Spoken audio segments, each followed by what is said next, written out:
In this bonus video, we are going to talk about, is my product idea good or bad? In module 2, we are identifying our profitable customer and our profitable product. Now we are talking about how to determine if those ideas that we're coming up with, or maybe as we're expanding our business, we start with some ideas, they're working okay, but now we want to bring in new products. We know one way to do that is through asking customers to tell us what they want, and we're giving them what they want. That's the best way to come up with new products for your shop. Honestly, that is the number one way. Sometimes we come up with new ideas ourselves. This video is going to help you determine how to test product ideas. In this lesson, we're going to cover how to validate or invalidate our product ideas. We're going to talk about how to test products out after they have checked the boxes. Maybe we've looked at them, we validated them, but now we need to actually do a test. And then I'm going to talk about how to move on from an idea if it's just not working. So you have an idea. We know back in module 2, we identified a profitable customer, and now maybe we think we have some ideas for profitable products that we want to bring into our shop, but how do we know where to start and how do we know if it will be profitable? I am going to take you through the 10-step opportunity checklist. Now, this is to run your ideas through. So every time you have an idea and you want to kind of vet your own ideas, this is the 10-step checklist to identify if it really is an opportunity or if it's just maybe not worth trying. First, though, I want you to type in a short tail keyword and do a search for that. Nothing super specific, but more of a short tail keyword that represents the product. And then do the same thing with a long tail keyword that is very specific to what you had in mind. I want you to identify if there are bestsellers, Etsy's picks, and popular now listings tagged within the search results. This is going to tell us if it's even popular enough and getting enough sales volume to get those types of tags. And are there listings with a high quantity in that little tag that says, 20 in other shoppers' carts? It'll say in red right below the listing how many have been added to someone else's cart. You should be seeing listings with those things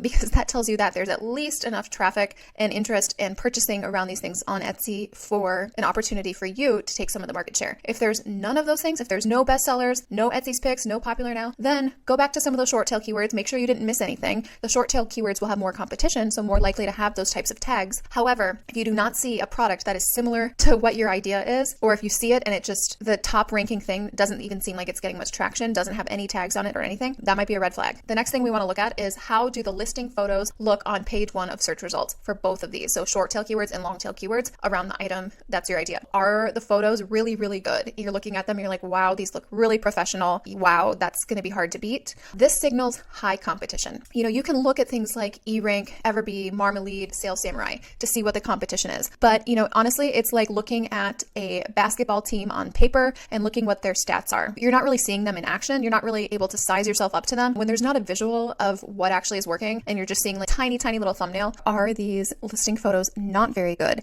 And maybe if they're not very good, are you still seeing some listing photos that are not very good with tags that are bestseller, Etsy's picks, and popular now, or that have items added to shoppers' carts? So if you see that combination of bad listing photos and then a bestseller, Etsy pick, popular now tag, that's a huge signal that there's an opportunity here. Also, if it's a terrible listing photo and then you see some of this item added to shoppers' carts, that signals a huge opportunity. Okay, number 3, are the best selling listings on that search results page optimized with SEO in the titles, tags, and descriptions? Check out the SEO of the top sellers.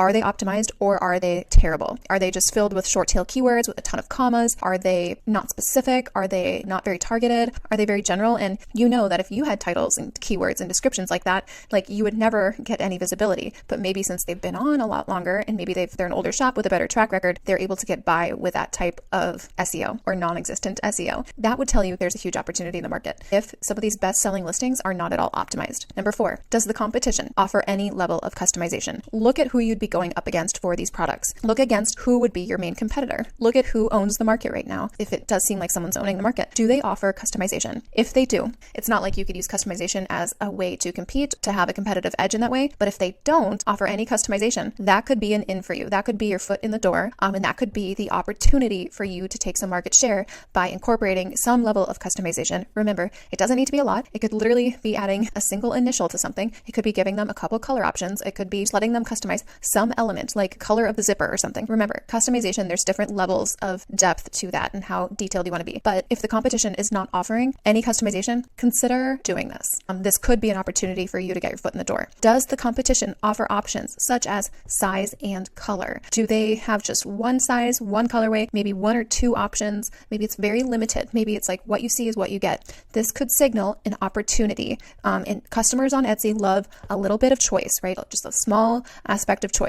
This could be an opportunity for you. This could signal, yes, there's a hole that you could fill. Next, what are the reviews like for the competition on these items? Does the market leader have good reviews? Are the reviews a little bit mixed? Are they not all positive? Maybe they're not getting many reviews at all. Maybe their review rate is like super, super low. That could signal poor customer service. And poor customer service is an opportunity for you in your new product idea. Take a look at the reviews. Look at not just the reviews, but the review rate. So divide the total number of shop reviews divided by their overall number of orders at the top of the page. Next, I want you to take a look and see where your competition is located and who they are selling to or serving, what geographical area they are serving. Are they serving the same geographic market as you would be, or are they in a completely different market? In my business, when I am looking for opportunities, a lot of my business is from US customers, right? When I'm looking for opportunities for specifically for the handmade category, I will look and see in other markets what is really trending, what kind of items are doing really well in Australia for my type of customer, maybe in the UK, maybe in Ireland, maybe in Canada. So when I see super successful shops who would be my competition, but geographically they're not because they're really serving a different market, I see, are there any top selling items in these shops that I know customers from the US just simply wouldn't buy because of the shipping cost or whatever it may be, the lead time, the transit speed, anything like that. Oftentimes that's where I will get some of my next ideas. What are the top sellers of shops not in my market? And that, success leaves clues. So you don't want to copy them, but it can give you an idea for a new product type or category or something that you haven't considered yet. And you can be the first in the market in your geographical area. You could be the first to the market and become a market leader in the US or in the UK for an item that's doing really, really well in a different market. Number 8, what is the competitor's price, including shipping? So if they are, offering free shipping, but if they have shipping separate, make sure to add that in. Can you offer a lower price initially when you launch your product by at least 10% and still see a profit? Ask yourself that. Number 9, is there one clear market leader for this product, or is the market share dispersed more evenly? If you are going up against a shop that do multi 6 figures a year on this one type of product, they have 500 listings of this one type of product, they own the market, their pricing is sharp because they're doing a volume play here, right? They're almost mass producing this one thing, right? So their efficiency and their supply costs, like their material costs, are going to be very low, and it's going to be very hard to compete against someone like that. Just take a look, see what the barrier to entry is for this, and see what level of business the market leader is doing. If there is one market leader, maybe there's just a market leader, but maybe they're doing 5, 10, 15 orders a month. Maybe it's just like hobby type of thing for them. If there's a market leader where it's like, wow, they have 100,000 sales and they probably have 20 employees behind them, they're not going to go down very easily. They're not going to let you take their market share very easily. They won't go down without a fight, and it's probably not a battle that you want to attempt unless you can differentiate enough so they don't feel like you are a threat. If they perceive you as direct competition, or if they are threatened by you, they will potentially try to take you out. As someone who is in that market leader position, I just want to be honest about how they're thinking when they see someone come in as perceived threat. The 10th thing that we're going to do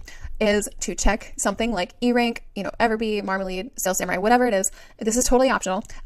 I recommend just the free version, and you're just going to look at search volume versus competition level. I did not use any of these tools for building my business, and I think these are completely unnecessary to build a multi 6-figure business. I don't think these things are essential or necessary. But if you want to run your ideas through these tools, sure, have at it. And I'm going to walk you through how that would look, how it can benefit you. The point here is that we're not taking any data from those tools literally. It's really all directional, looking at the relationship of search volume to competition level. That's something that we can take directional information from. We're not trying to figure out if we can rely on making $20,000 on this specific item. We're just looking at directional information to see where opportunity could be. Let's say that we're coming up with an idea. Maybe the target market, our most profitable customer, we are targeting dog lovers, people who see their dogs as kids. They are just obsessed with their dogs. They will spend whatever amount of money they need to on their dogs. So that's our target customer. That's our most profitable customer. These people, no matter what's going on in the economy, they're still going to give their dog like super fancy food and the best of the best. That's our target customer. My idea for a product is a dog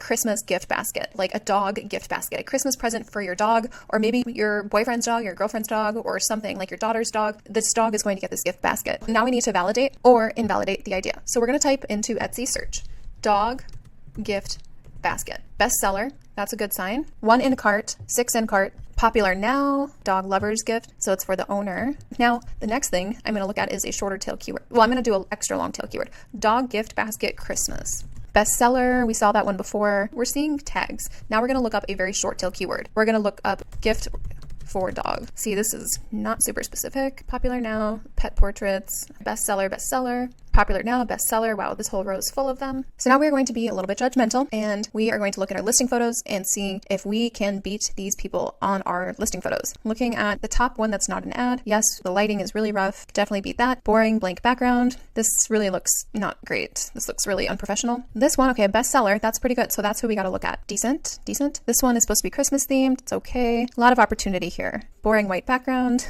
Now this guy looks pretty good, but it's very Christmas themed, really professional, sharp, and it's also the price point is going to be a lot different. We need to keep that in mind. But what I'm thinking here is, hey, I'm not seeing anything that looks this good with a price point that is a little bit better. Could we fill a hole in the market for something that's like $80 that has a photo looking this good? That's where my mind is going. In 3 carts, this one, boring background. Okay, so this is a bestseller, brown box though. This also like on a bed or something, not great. Here's another one of the expensive ones. There's a ton of opportunity here in the photos. Now I've pulled open some of the top selling ones, some of the top ranking ones, and we're going to see how their SEO is. Okay, this was that number 1. Okay, 0 SEO. Their description, this looks really rough as well. All I see is I. Remember, we're businesses, so we are we.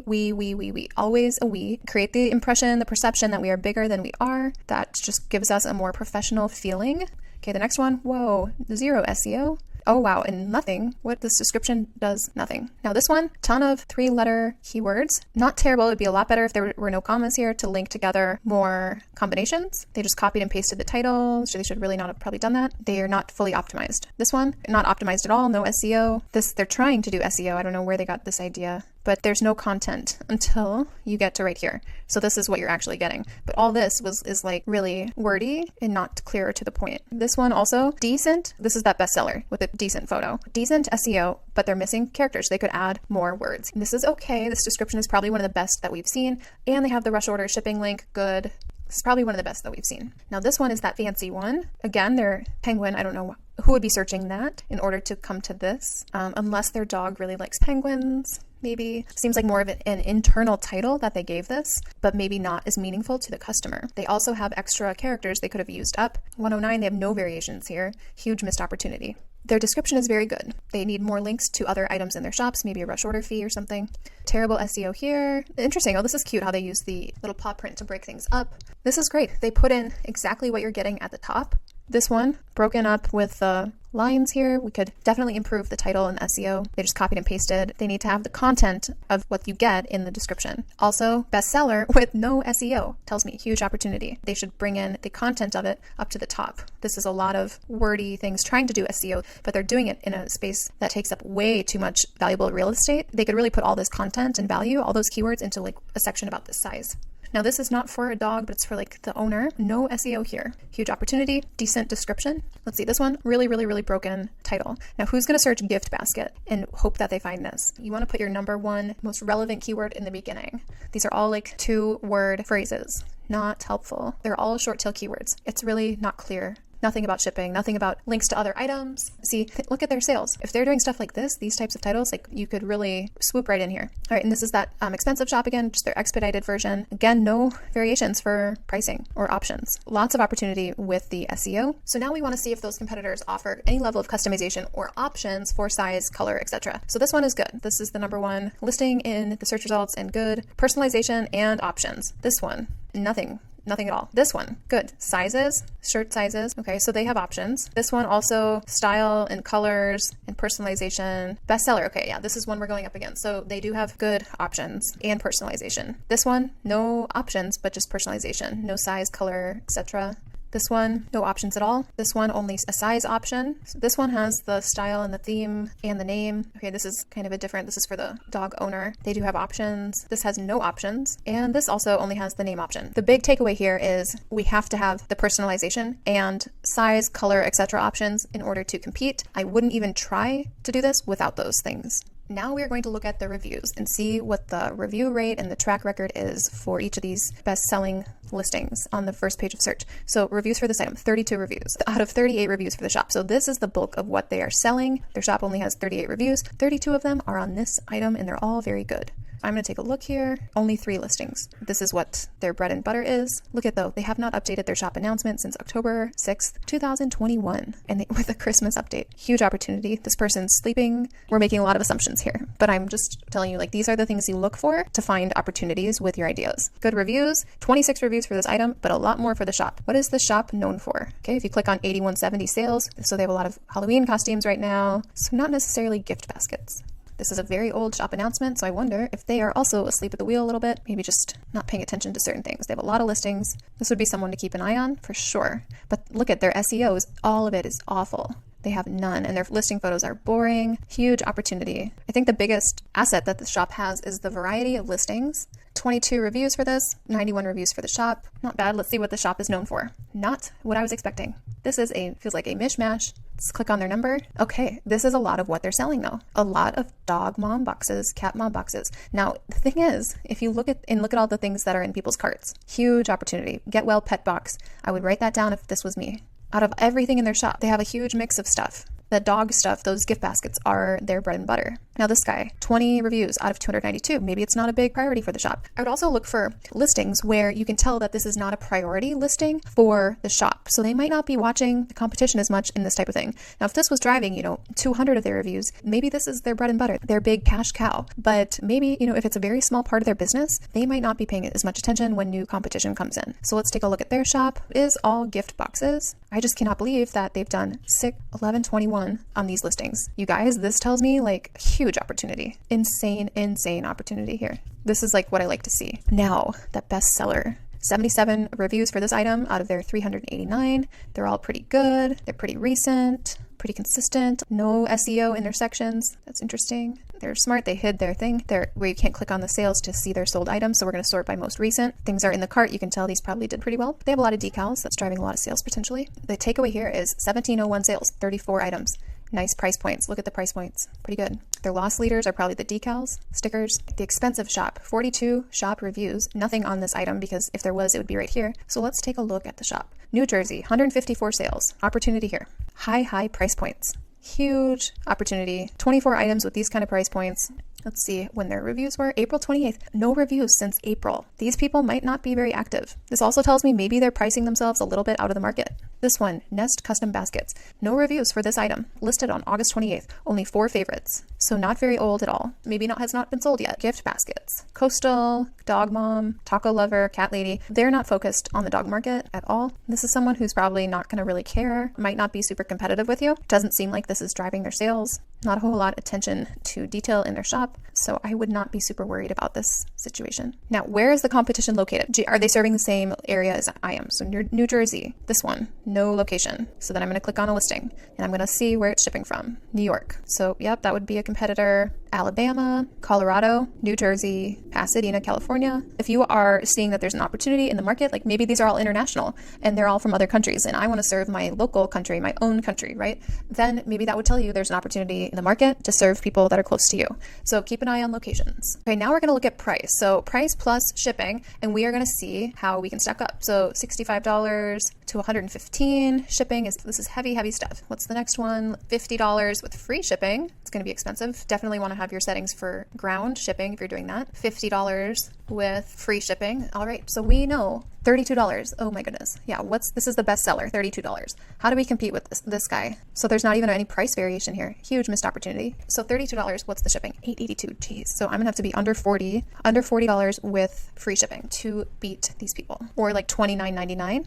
$29.99 plus like $10 in shipping. This guy, $40.99. This is another bestseller, but they upsell you here. And what's the shipping on that? $8.50. So it's $50. This guy, huge opportunity here. This is not even free shipping because you're looking at the combination of the listing photo and the price. You want to be the number one value, the best value of the combination of the listing photo and the price. If I could have a listing photo like this and a price that's like $40 with free shipping, that would be huge, right? That combination would allow me to get ahead and crush these people. Same thing here. Okay, $45. Yeah, this tells me I do need to be at $39.99 with free shipping or $29.99 with like $10 of shipping, $50 free shipping, because we're looking at the best sellers and we want to crush them on both price and photo combination. I know what my pricing needs to be at. What do I need to do to offer the best value? If you see, they're filling up this thing with paper, right? They have a little toy, a card, little ball, a squeaky toy, a couple treats, and like a cookie. It's really not that much. So can I get all this for like $15 or less, $10 or less maybe if you're buying in bulk? Shipping will probably be around $12. Yes, when I'm starting, I would do $29.99 plus $10 in shipping and possibly break even. My first 10 sales, that's what I would do to get those going. Maybe price it higher and do a discount so that it ends up being that $40 total or less level, maybe even $35 or less after the discount when you run that 48-hour sale. So that's what I would do to test this idea. I would know my price before I know my product. So I would say, okay, I'm going to sell this at this price. How do I make it fit that price? That's, you're backing into the details of the product by knowing your pricing that you need to be at first. That's really, really, really key in coming up with a product, is knowing where you need to be at competitively first, and then back into the materials or the items that fit that price point and make it look as valuable and as premium and expensive as possible for your listing photo. So we want to try to be at least 10% below our competitor to get those first 10 sales, at least first 10 sales. Now we also want to look at, is there one clear market leader or are things evenly dispersed? From the looks of this page, I would say this guy, this brand is probably one of the market leaders. They're the ones who sell all of these gift baskets. Also, Oleo Toys could be a market leader. Some of the market leaders, you're really only seeing the basket, you guys, in these photos. The basket is like the selling feature. You can hardly see what's in it. They do a better job with this. I'm actually showing the content of the packaging. This would probably be the market leader, 8,100 sales. This one, they want to be a market leader, but they don't have enough listings to do it. I would keep an eye on them. So I would look at this one, and then the main market leader is this one. And this guy, because they are all 100% focused on these gift baskets, they are going to notice competitors because this is their bread and butter. And maybe they have a team of people. Honestly, when you have employees, you sometimes are a bit more aggressive with your, defending your territory. And they also have their own website. I always like to see that. Oh, wow. Yes. So that's the guy to beat. Now we are going to check eRank to see what the level of competition is versus the number of listings. So we looked up dog gift basket Christmas. Now look, holy buckets. Okay, so gift, Christmas, look at all the competition. So this is ranked by the average searches and then the competition. So how many people are looking for it versus how many people are competing for these terms. Christmas gift basket, it's not as bad. Gift basket Christmas, not as bad. Dog gift basket, pretty good, you guys. That's a huge opportunity. Dog basket, but still highly searched. This is ranking in order of what's most searched. Christmas basket gift, pretty good. Let's type in something else. Let's type in dog Christmas gift. Okay, a lot of the same terms, no opportunities here. If you included like a leather dog collar, dog tags, or something in it, that could be a way to really go after a lot of things with low competition. So if you can combine many keywords that have lower competition, that would be valuable.